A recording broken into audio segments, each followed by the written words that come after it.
Good evening, everyone.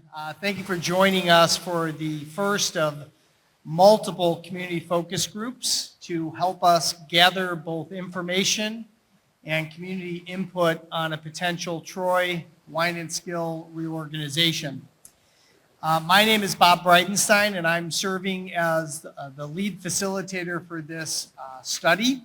And in a moment, I'm going to make some introductions and then turn it over to the superintendent from Troy, Mr. Carmello. But as is always in good practice in the event that we have to leave this space quickly, there are exits to the back of the auditorium. Please go straight into the main area and exit out the front doors for everyone's safety. Hopefully that won't be necessary. As I said, my name is Bob Breitenstein. I'd like to introduce my colleague, Dr. Brian Schmidt. We are from the Schmidt Leadership Group, and we will be facilitating the feasibility study over the next several months, and we'll eventually talk about the timetable with regard to that study. To my immediate right is Mr. John Carmello, Superintendent of Troy, and to the far right is Dr. Mary Yotis, the Superintendent of the Wynantskill Union Free School District. Over the next hour or so, we're going to have some conversations about pressing issues that have come to the districts and to the consultant groups through community engagement opportunities already at this point. But the purpose of tonight's focus group and the focus group meetings next week and then the following week and into December are to listen to the concerns and hopes and aspirations of the community, to verify facts, and to engage the community members to understand the path and direction forward for both school districts. I would like to take a moment to just recognize and introduce a few people, and given the intimacy of this crowd, if you just wave your hand when I ask you to. If there are existing board members from the Troy School District and the Wynantskill School District, can you just give us a wave? It's important to recognize these individuals who are volunteers who were selected by your respective communities to make good governance decisions for the future of both systems. As volunteers, and as someone who has worked closely with school boards in my approximate 40 years experience, it's important to note the work that you're doing matters, and we recognize that that's challenging. If you happen to be a staff member at either Troy or Wynantskill in any title, can you just kind of give us a wave? As individuals who've worked with educators and paraprofessionals and administrators going back to President Reagan's second term in office, I think it's important to recognize we value and appreciate all of the time that you put in for students and the opportunities that you give them in the spaces in which they learn, the endeavors which they undertake, and the experiences that they gather before they walk across the stage in June at some point in time. If you're a parent, a guardian, someone who is responsible for children, or a retiree of either system, can you just give us a wave? Some of you may have multiple waves, so we appreciate that.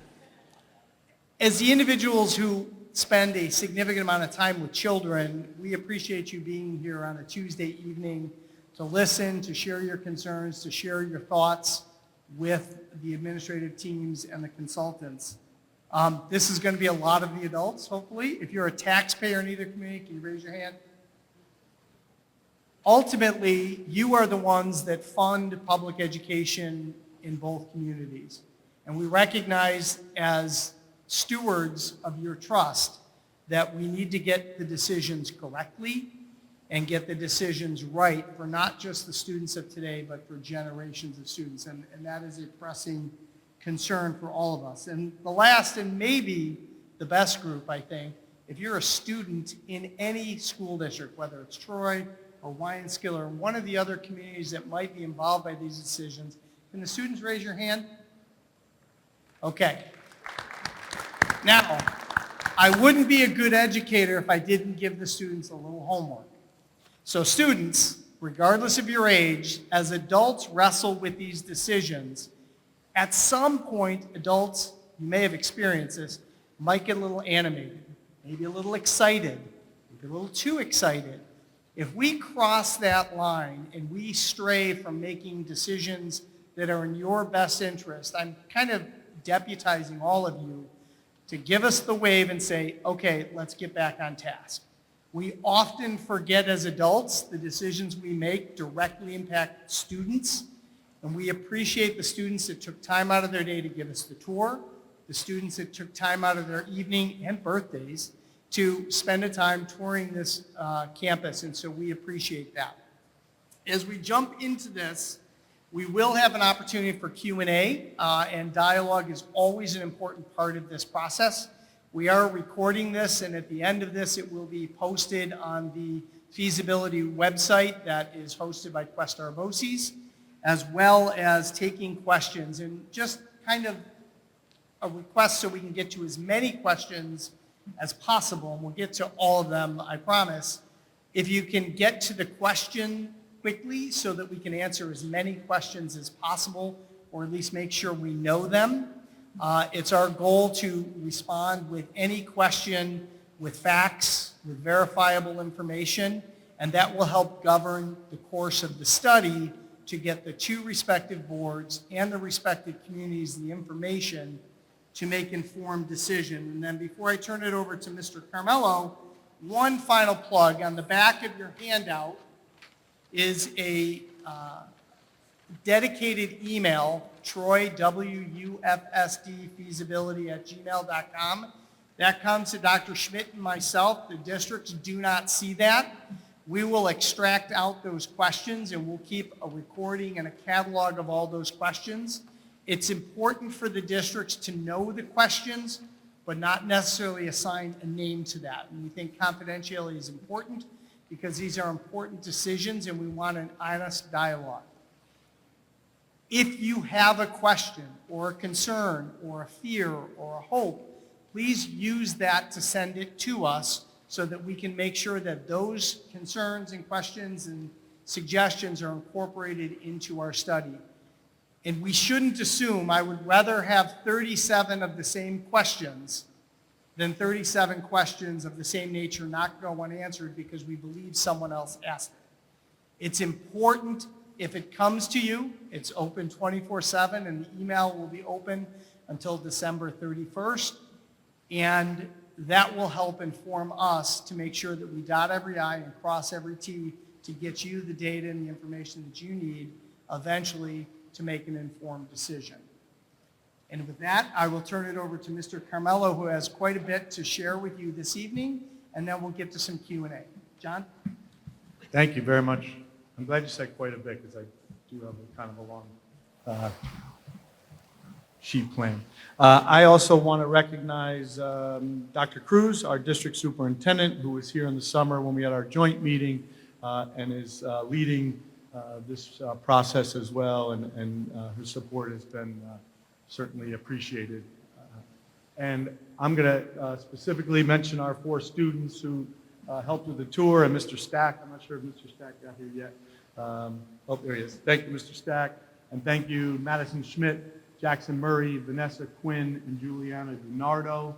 These are some of our outstanding students here at Troy High School, former Gardner Dickinson students, and are the epitome of what can happen when the Gardner Dickinson students come to Troy. So thank you for coming tonight. Thank you for the tours, and thank you for coming to this part. So good evening, everyone. Also want to repeat the welcome. It's the first of several community meetings that we're here tonight to discuss this exciting opportunity that's in front of all of us. We were here in August for the joint meeting when both school boards approved a feasibility study to explore the reorganization, the combining of the 2 districts, Troy and Wynantskill. We've been listening carefully to the feedback from both communities. Using that information, we spent a lot of time, people at this table, the people in both of our leadership teams, the school boards, talking about this, trying to put something together that we feel like addresses the concerns and the questions that we've heard since that August meeting. I look forward to walking through this plan tonight with everybody. Bob already introduced the boards, so I can get right to it. I'm sure you're going to have questions tonight. I'd like to be able to get through the whole sheet first, if that's okay, and then we will open it up for any questions and comments at that point. The first thing, and I probably will say it more than once, when we put this plan together, we wanted to make sure that there were only things on that sheet that we knew we could commit to, right? We didn't want to promise anything that 4, 5, 6 years from now we're not doing, and then, be called, a liar or not follow through with our promises. So everything on that sheet is something that we can commit to and that we do commit to, right? We don't want to overpromise. These are things that we will deliver on. And just so you know, this is not just me as a superintendent that picked this stuff, right? Not just one individual, but these things supported by our district team and fully supported by our Board of Education. I know Bob already said it, but thank you to our board for being here tonight, but more importantly for your work and your support throughout this process and always.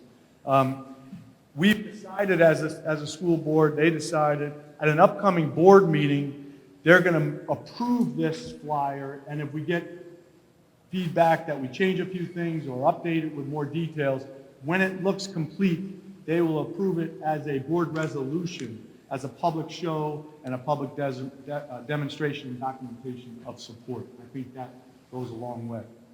So let's start with the facilities. From the optimization study that was conducted back in the spring, it was clear that as far as facilities are concerned, all the stakeholder groups in Wynantskill wanted the same thing, for the school and the building to stay open and to stay a pre-K-8 school. That's the absolute plan, and one of the reasons that these two districts make such a good fit. We have no intention, we are not closing that school building. If the merger goes through, the Gardner-Dickinson School will stay intact, name and all, and would simply become one of the schools in the Troy district. In fact, I'd argue that long term, that might be the only way to keep that school open and intact. Not only will we keep it open, we can have major renovations and upgrades completed there at no cost to the taxpayers. Without getting too much in the weeds, I explained this a little bit in the summer, there's something called a building aid ratio that districts have when they do capital projects. If this merger annexation goes through, our building aid ratio will be 98%. What does that mean? Well, our current building aid ratio in Troy is 90%. At Wynantskill, the building aid ratio is 67%. What those numbers mean is every dollar you spend on a capital project improvement, you get a certain percentage back from the state. So ours is a 90% building aid ratio, which means for every dollar we spend on a capital project improvement, we get 90 cents back from the state. Wynantskill district right now gets 67 cents back, right? That means the taxpayers have to come up with that difference. So at Wynantskill, the taxpayers have to come up with 33% of whatever that cost would be. At Troy, it's 10%. We make sure, and we've done a lot of capital projects over the last 13, 14 years. For those that went on the tour, you saw the new high school tech wing that's being built. It's going to be an amazing facility, going to open September of 27, state-of-the-art technology,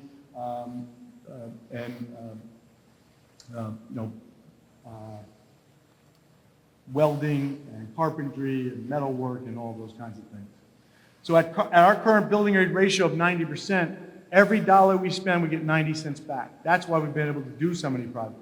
We completely renovated this building that we're in. We renovated School 16 and School 18, and again, the new tech wing at Troy High School. We're able to do all of those projects without any impact to the taxpayers. If the ratio goes to 98%, you think about that, every dollar you spend, you get 98 cents back from the state. So it costs you 2 cents on the dollar. That becomes now even easier to do great things at Gardner-Dickinson building and all of our buildings here in Troy.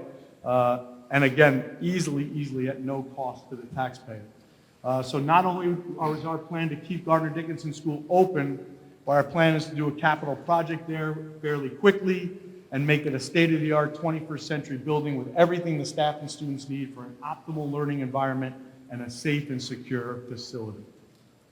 Speaking of tax impact and the taxpayers, one of the things I'm most proud of during my 13 years here as superintendent is the way we've been able to balance being educationally sound and fiscally responsible during our budget development process. We talk about those two lenses a lot, being educationally sound and getting kids everything they need, all the supports they need, all the programs they need, all the staff they need for them to be successful, and at the same time, adding supports and things that are necessary, always focusing on students, always focusing on student achievement. At the same time, being fiscally responsible. That is being really good stewards of the taxpayers' money. And we've done that as good as anyone. In fact, in the last 10 years, and I know next week is a tax impact specific meeting, and we'll go into this a little more detail, but just in the last 10 years, our school taxes have gone up a total of 7%, right? We had a 9-year span where it was less than 5%. We're talking about less than 1% a year over that time. And 5 of those 10 years, we were at 0%, right? Anytime we had enough money to do the things that our students need, but also to give back to the taxpayers, we've done that here in Troy. And the community members in here can attest to that. So when we started planning for this money, and remember, if this merger goes through, we're talking about, almost, I guess I'll say, an obscene amount of money. Game-changing money, right? If this merger goes through, we're talking about $241 million in incentive aid from the state, right? That's over a 14-year period, starts at $25 million and starts to stays at $25 million for a few years and then goes down. That's money, again, when we got the money from the federal government for COVID, when we got the full phase-in of the foundation aid over those 3 years, as we got enough money to do everything we needed for our students, and at the same time give back to the taxpayers, we've always chosen to balance those two lenses and do that. And this will be no different. So you see the second section on this sheet is the tax plan, the tax impact of this merger. The Wynantskill taxes, even without this plan, go down a little bit, but more impactful is the plan that we're putting together. So our plan is for the first year to do a 5% reduction in the tax levy, and that'll affect both communities, a 5% reduction. And then after that, a guaranteed 0% tax increase for the following 4 years. So you're talking about being able to plan ahead for 5 years, 5% reduction, and then 0, 0, 0, 0. Really, really great stuff. Again, as I said earlier, we don't want to promise things that are too far in the future that we can't deliver on. It's really unknown what the economy will look like in year 6, but if year 6 comes, we'll reevaluate at that time. And again, we always make decisions to try to balance those two lenses. So if the opportunity is to be able to extend that tax plan past those 5 years, we certainly would do that. But we're really excited about that second piece for the taxpayers in both communities. In a world where taxes seem to always be going up, to be able to count on your school taxes going down and then staying put for 5 full years, I think is a great thing. The third box on that reorganization plan is our staffing. That was another thing that we heard from many stakeholder groups. Will the teachers, will the staff, will the principal, Ms. Toomey's here tonight, will they all still be there? The answer is a resounding yes, right? I've met with the teacher representatives several times. I met with the whole staff a couple of weeks ago at their PD meeting, spent a few hours with them. All the meetings have been excellent. Pretty much like the second bullet says on the sheet, the operations at Gardner-Dickinson, if this goes through and you walk into Gardner-Dickinson next, what's today, October 28th, things will look pretty much, well, next 2 October 28th from now, things will look the same. Pretty much the operations will be the same. The same staff will be there, the same principal will be there. The only thing different really will be that Gardner-Dickinson school will be part of our school district. It will be part of the Troy School District. So all those operations will really stay the same. That's instructional, that's transportation. I met with the bus drivers as well a couple of weeks ago. Custodial, administrative, things will pretty much look the same. Things will pretty much be the same. The good thing is that with the added resources, the $241 million, and being part of a bigger system, we'd be able to add supports, add programs, add positions as necessary, right? Examples that come to mind that we talked about when I met with all the staff. The music teacher came up and talked to me. There's one music teacher, so they have band, or you have band at Gardner-Dickinson School, but not orchestra, not chorus, right? In a bigger school system like ours, we can add music teachers, part-time or full-time, so that you can have added music programs, if that's something that the school feels like they need, right? So things like that with the money and being in a bigger system is an easy thing to do. We have instructional coaches in all of our buildings. Those are teachers on special assignment. Those are our lead teachers. Those are our expert teachers. And they go into classrooms every day and help the teachers with their instruction. They go to professional development on their own and come back and be able to train our own teachers. It's really been impactful for the Troy School District and in our schools. So those kinds of things would be something we could bring to the Gardner-Dickinson School, and instructional coaches can be something there. I think I talked about this in the summer. We have an elementary after-school program. We have an academic program for kids who need extra help, but we also have a recreational athletic program at every one of our elementary schools every single day of the week. Monday through Friday, there's lacrosse, girls flag football, soccer, basketball, and karate. And every school has that happening every single day after school. Those are the kinds of things that we'll be able to bring to Gardner-Dickinson. So things will look the same as far as the staff and the programs, but we can add and enhance all of those things. Gardner-Dickinson would now have access to all those things that are in our schools. Another thing the optimization study clearly showed is that the stakeholders, especially the students at Gardner-Dickinson, were looking for expanded opportunities academically, athletically, and with extracurricular activities. And this partnership will certainly, without question, allow for all of that. Speaking of that, we just finished our first season of our middle school sports merger. This was our first year doing it, and it's been a huge success.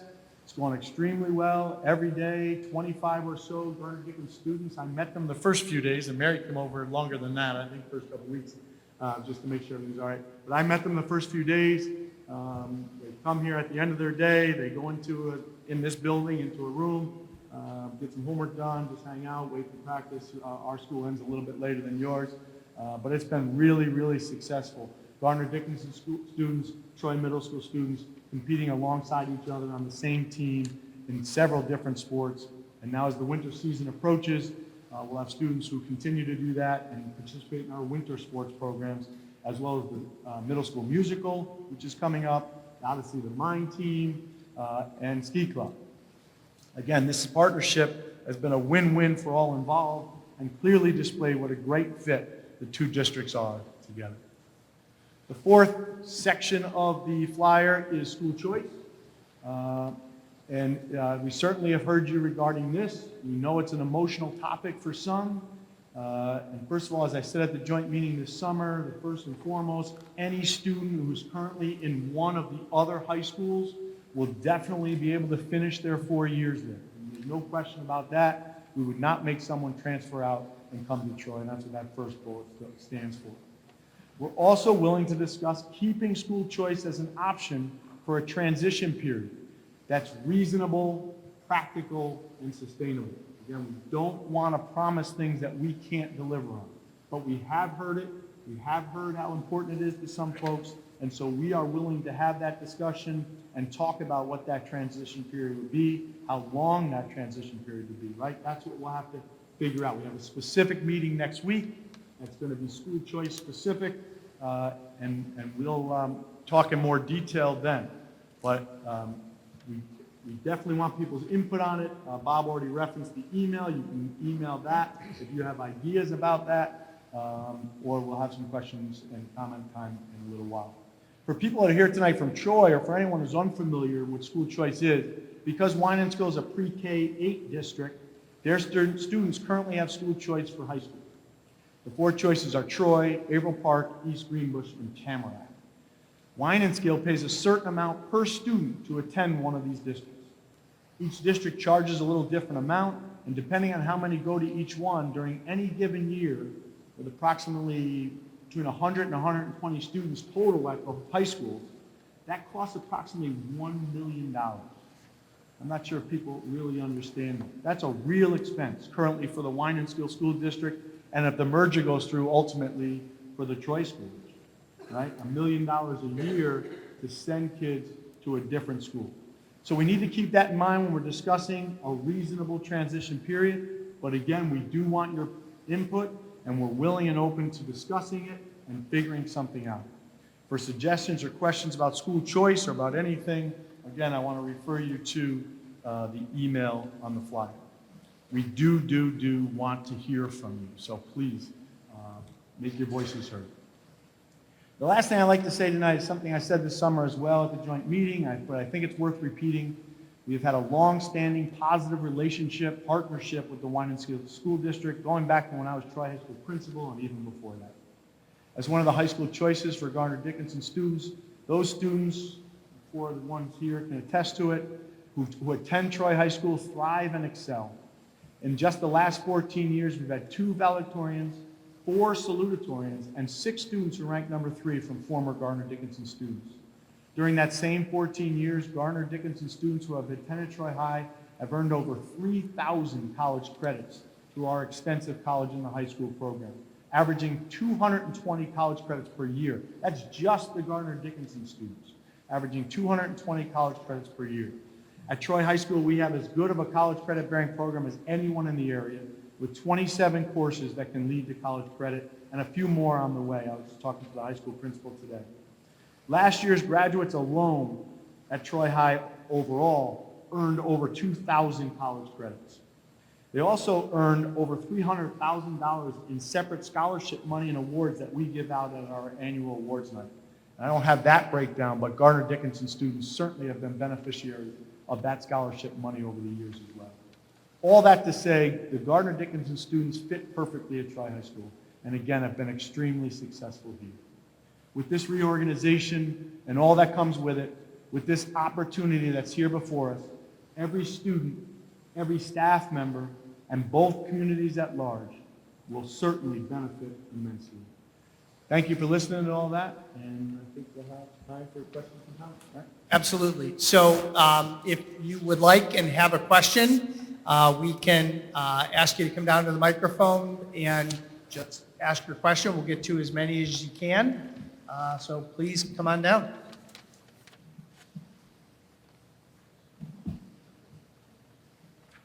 The first one's always the hardest.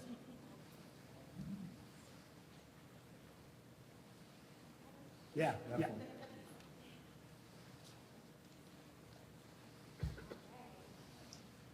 So I'm curious in this room, how many parents and teachers here are from North Greenbush or Wynantskill? Okay, so overwhelming, but they make up 10% of the population. They're like roughly 10% the size of Troy.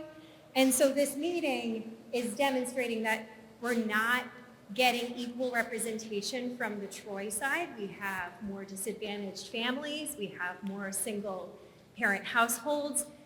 Evenings are a harder time for our families to attend than Wynantskill. And so when I see a flyer that offers all the reassurance to taxpayers, but to Garner Dickinson and I don't see anything that lets me know what Troy is getting. I understand that we have a minority that's being vocal throughout this process, but I want to make sure that Troy has a proportionate amount of representation here in the communication that comes out, and that there's a get for us as well outside of the tax advantages. I'm hearing a lot of things that will benefit Garner Dickinson and a lot less on the Troy side. So that was one thing. And then the other thing is about Title I.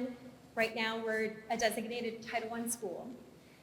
I don't know exactly how that's calculated, but adding in Wynantskill, how does that impact that designation? Does that put us close to going over it? Because I know that's a lot of extra money we get because of it. Yeah. Thank you, appreciate that. And I agree with your first statement, although I will admit it's intentional, right? So this flyer is real, except for the tax impact, which is going to benefit certainly both communities. This flyer is really geared towards the Wynantskill folks. The Troy community, and we'll be out there making sure that they hear our message. The Troy community benefits from not only the tax impact, but the $241 million that will now, I mean, you've been part of our Citizens Advisory Group for our budget. Those meetings will be very different if we're talking about the incentive aid that is built into this, right? So that will benefit every single school district. The 98% building aid ratio will benefit every school in this district, allowing us to do even more capital projects and state-of-the-art improvements at all of those places. All of the things that over the last few years we've had to slice and cut, we can talk about bringing all of those things back, all of those supports for the students that you just talked about, right? All of those things with $241 million. I mean, I was talking about what we can add at Gardner-Dickinson in terms of positions and programs, but all of those things that we've had to get rid of, and we've been fading out the co-teachers, which have been certainly impactful over the last few years, all of that stuff are back on the table if this money comes through. Yep, and then the next meeting is at... And the Title, let me answer your Title I. No, Title I is by school, so our Title I schools would stay Title I schools. Gardner-Dickinson is certainly not going to be a Title I school, but that won't affect the ones that are already Title I. How does that affect the map? Does Gardner-Dickinson become a part, or we stay separate for that designation? The Title Is are based on each school. Like, so School 18 So is not, us merging School hasn't- 18 is not a Title I school either. But it's shared throughout Troy schools. Is it going to be similarly shared if they're consolidated to Gardner-Dickinson as well? Mr. Hoteling, our Assistant Superintendent of Business. I must not be answering you.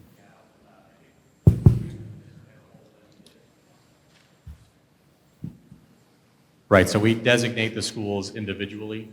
Okay. So the funding is based on the amount of pupils that qualify, and then we designate the schools, based on how many pupils qualify within the school.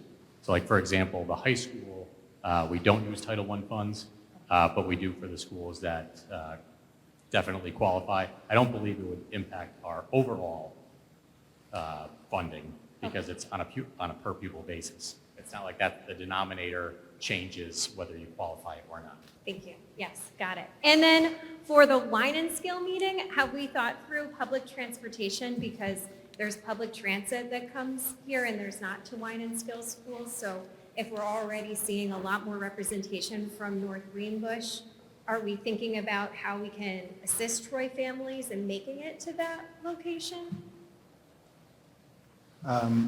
We haven't talked about that yet, but certainly something we can talk about.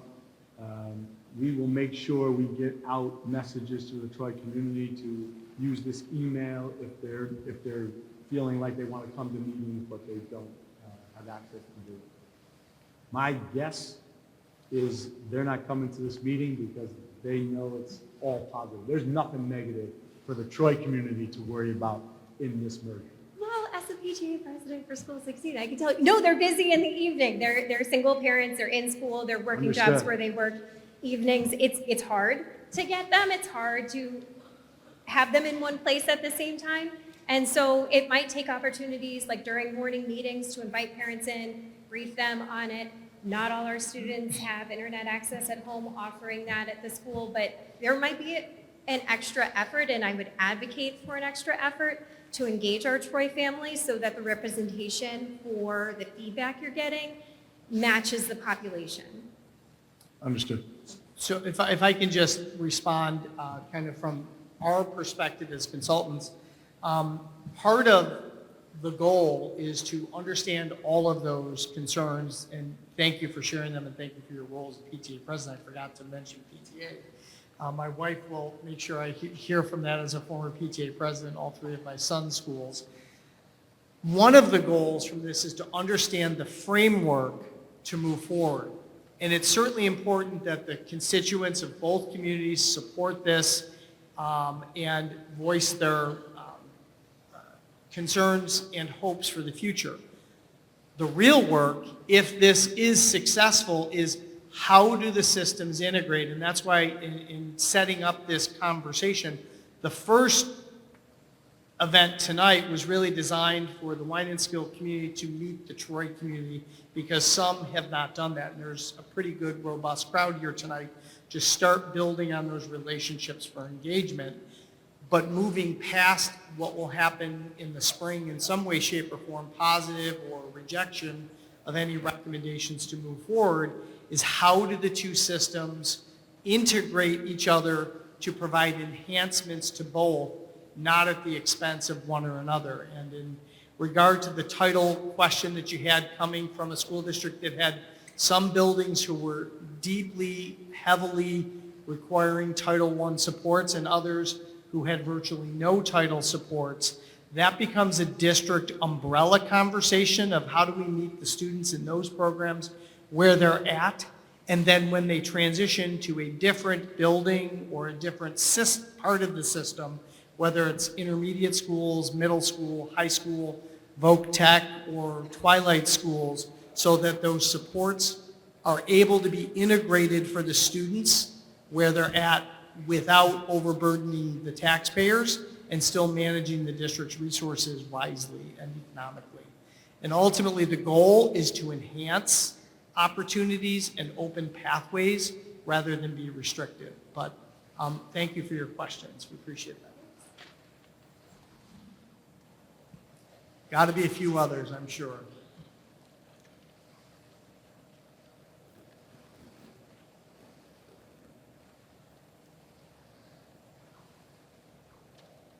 Hello, I'm from the Wynantskill community.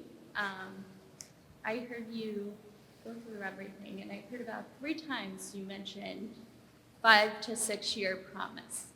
The sheet is. No, yeah, okay, sorry, let me, go ahead, finish your. So I have a few things. We'll start at the top. You say Gardner-Dickinson will remain pre-K through 8, but we know and we've been told that our enrollment rate drops at middle school. I think it was this gentleman, I went to the feasibility study, said more than likely our middle school would close. So where's the promise that our middle school wouldn't close and we'd be sending our students here to your middle school, which I know a majority of our community does not want. Second, you touched on the athletic fields, putting money into those. We just worked hard to merge our sports with you. So why would we put money into our athletic fields when our students are now coming here to play sports? And we know that previous years, we haven't had enough kids sign up to play sports. And the tax impact, this is 5-year promise. 2033, we're going to see an increase to make up for this. No tax change. You can't promise anything after the 5 years you set. Let's see. So can we take a pause there just to make sure we don't lose any of the questions? So the first question was, will the Gardner-Dickinson Middle School campus close in 5 to 6 years? Yeah, let me go back a little bit, because your first thing you said is I said that this sheet is 5 to 6 years.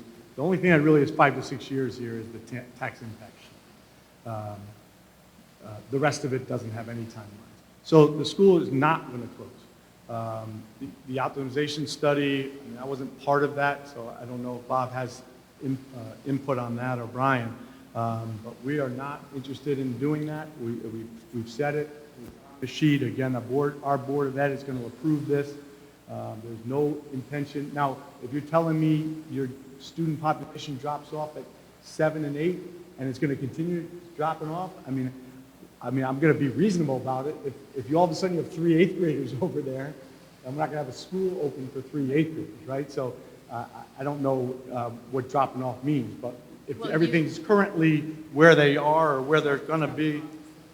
Because Little Red, they then send their Oh, yeah. kids to Algonquin usually for middle school. So Who does that's that? why at that Lit- point our the Little enrollment Red rates people do? drop. Yeah, yeah. Oh, I see, yeah, yeah. So we have no intentions of doing that. I mean, so I don't know how much more I can say that. I've said it at every single meeting. I said it when I met with the teachers. That school, Garner Dickinson School, is going to stay open. The colors are going to change to purple and gold, but it's going to be Garner Dickinson School, and we have no intention of changing anything other than that. The athletic fields is an easy one. We've had, that came right from your students, right from your staff when I went over there as a tour. The gym floor is buckling. There are holes in the fields. They asked me how quickly those things could be fixed. We're going to fix them. The gym floor, first of all, is used for PE, not just athletics. But even the athletics piece, we talked to Mary, we were talking to the athletic directors. Some of the kids wished, yeah, they're going to merge sports here, and they have.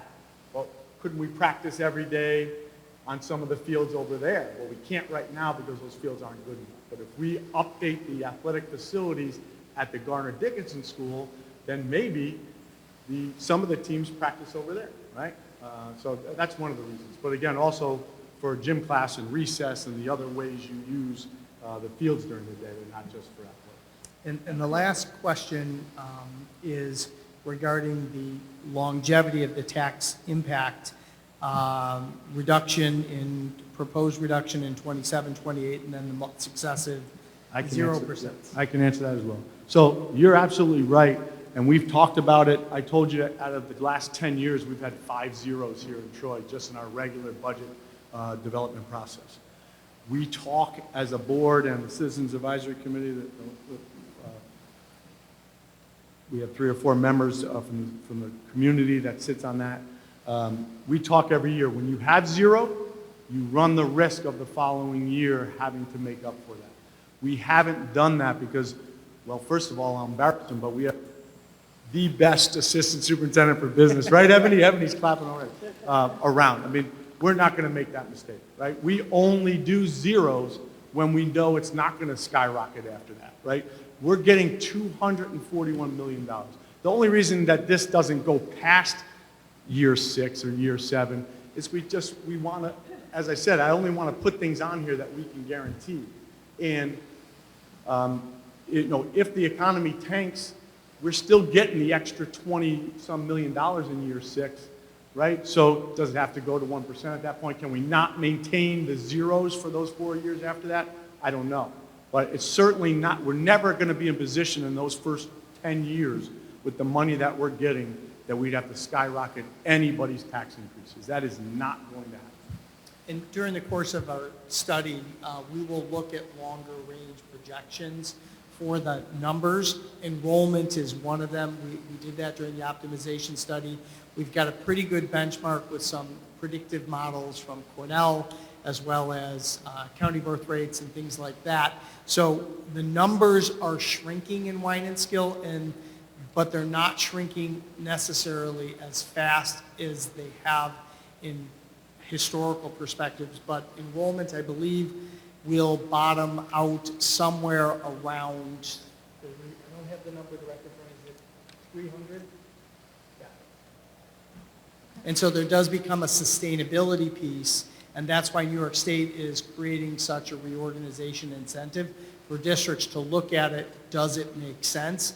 And there does come a question, I think, that's reasonable and prudent from a predictive standpoint.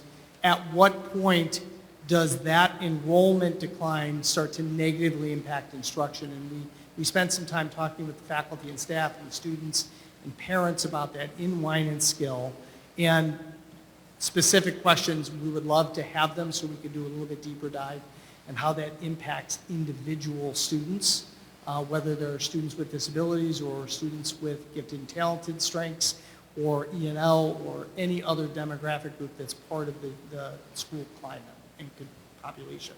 Okay. My last question, you just touched on reorganization. Right down the hill from our school is Troy School District residents. Would you be looking to send those students to our school if they're elementary age? No, no plans for that. Actually, that question came up, I think, when I was meeting with the teachers. No plans for that right now. No. We have 5 elementary schools, all pretty full, but not overcrowded. All good spots for their enrollment. So there'll be no plans for that. Okay. Thank you. Great questions.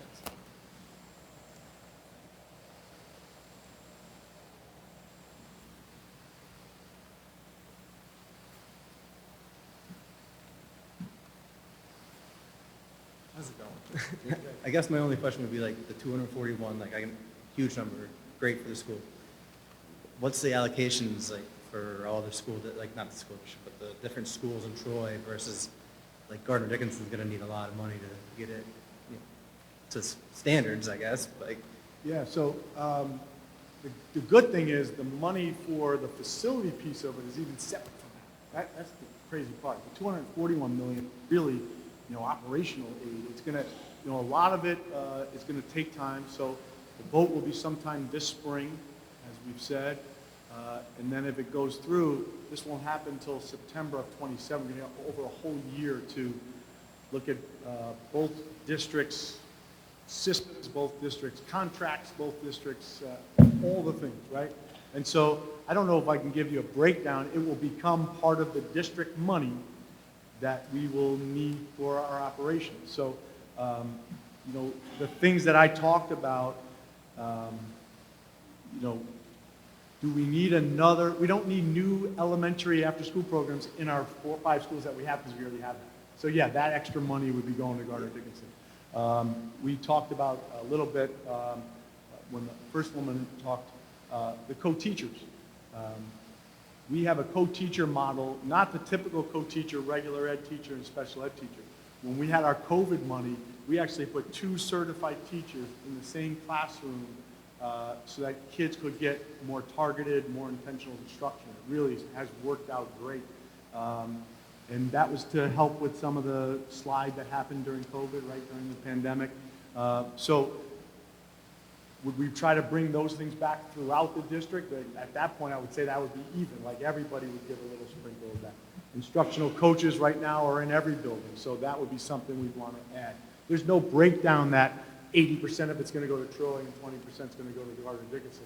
We will make decisions about what is needed based on student need, staff need, building need, like we always do, with students in the forefront.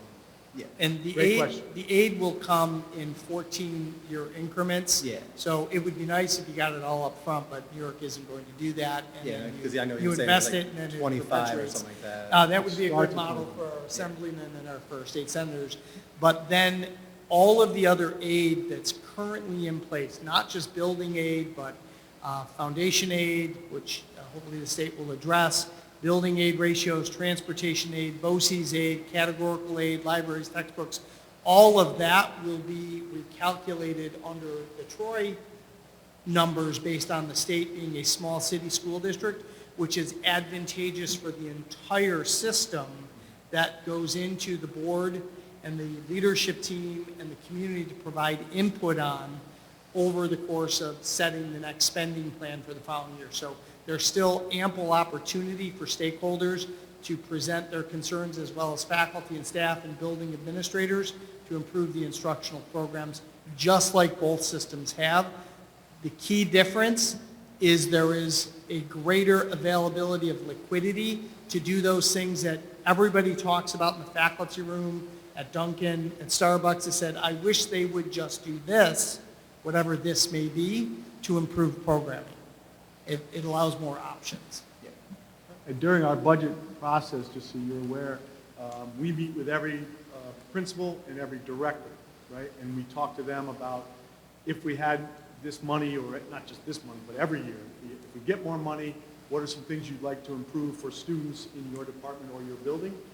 If we lose money or we get cuts from state aid, what are the first few things you can get rid of that will have the least impact on students? So as we start having those conversations, if this goes through, then Ms. Toomey and the staff at Gardner Dickinson would be part of that conversation with our budget team, just as like all the schools. Thanks.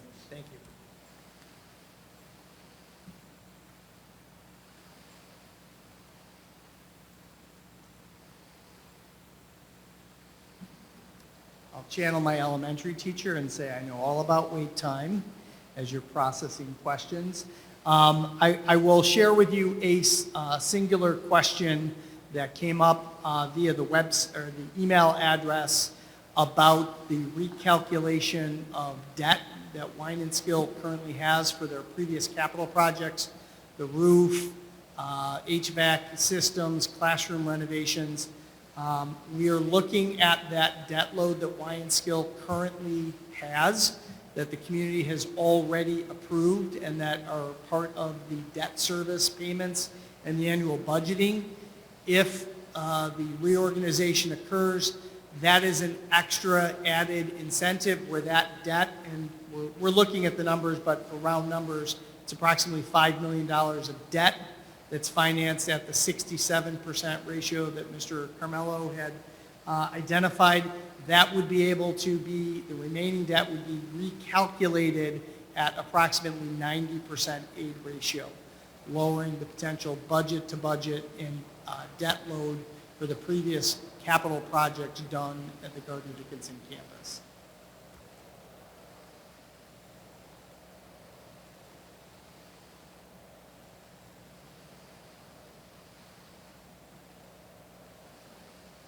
I knew if we waited long enough, we would get a few more questions. Regarding the staffing, no reduction in everything, what happens with our superintendent? Do you take over or does she stay? As superintendent, Yes. Mary, do you want it? That's the one change. Mary and I have talking a lot about it. She will not be the superintendent, I assume. I mean, that ultimately would be up to the Board of Ed, I suppose. But the plan is for me to be the superintendent and Mary to work in our district leadership team. Okay, okay. And also, I seen a comment. This is, again, a comment on our Wynantskill Facebook page. There's been lots of talks about this within the community, obviously. Sure. And somebody had made a comment that even if we vote this down, that it's still going to happen. The state would still merge us. Is that correct? No? Currently, that is highly improbable under the current rules and regulations governing school district consolidations. It's not impossible, but there's no recorded recent history of that happening. Technically, there would be a whole lot of hoops and obstacles that would need to be traversed across for that to happen. That's not to say that the Senate, the Assembly, and the governor and the Education Department could rewrite the rules and laws. At some point, I think it's reasonable to assume, based where the finances of the district are, that the state wants the districts and the local communities to make these decisions outside of the political process.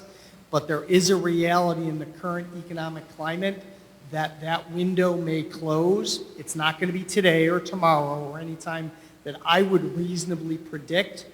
But if you took a 3, 5, 7, 10-year predictive model, at some point that is likely to change. I just couldn't predict when that could happen. But right now, that doesn't seem likely. What does seem more likely, if the communities disagree with this process, if it gets to that point, is the Wynantskill community would be looking at what I would categorize as some DEFCON 1 financial decisions that they're going to have to make that would impact both staff and program and previously historical things that have been pretty consistent with the Wynantskill community, simply because of financial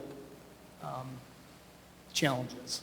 But then at that point, wouldn't we go approach a different school district? Not And then- for several years based on the current standards to be able to provide that type of funding. We did take a quick look at that, and you'd be safely looking at the very earliest to start the process in the 29-30 calendar year, if not 30-31.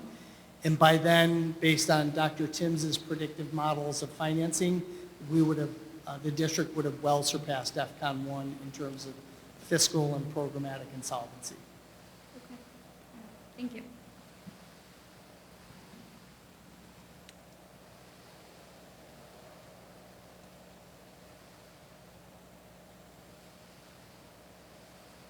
Okay, students, anything on your minds?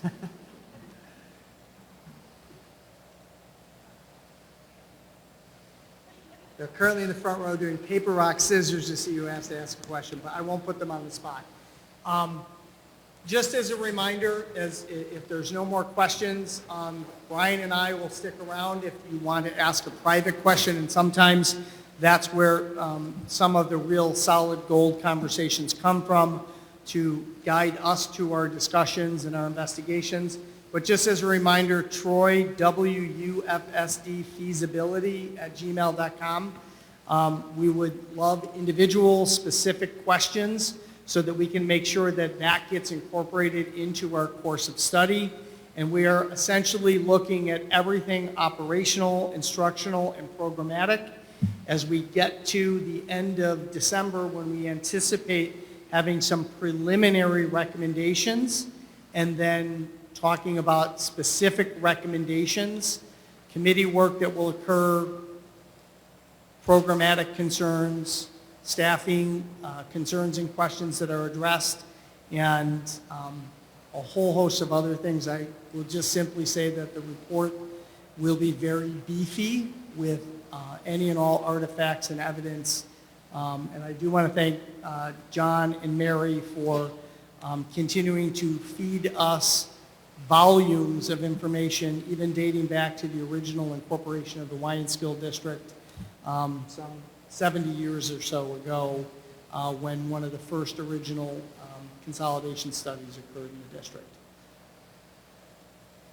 With that, we will adjourn. We do have meetings next week on the, correct me if I'm wrong, 5th and 6th? 5th and 6th, and it'll be a little more detailed. We're talking about topic-specific things for those nights, so we'll be able to delve into it a little more, maybe answer your question, what happens if this doesn't go through a little bit, in a little bit more detail well, really for the Wynantskill community at that point. Thank you, everyone, for coming. Please be safe, and hopefully we'll see you next week on the 5th and 6th with some friends.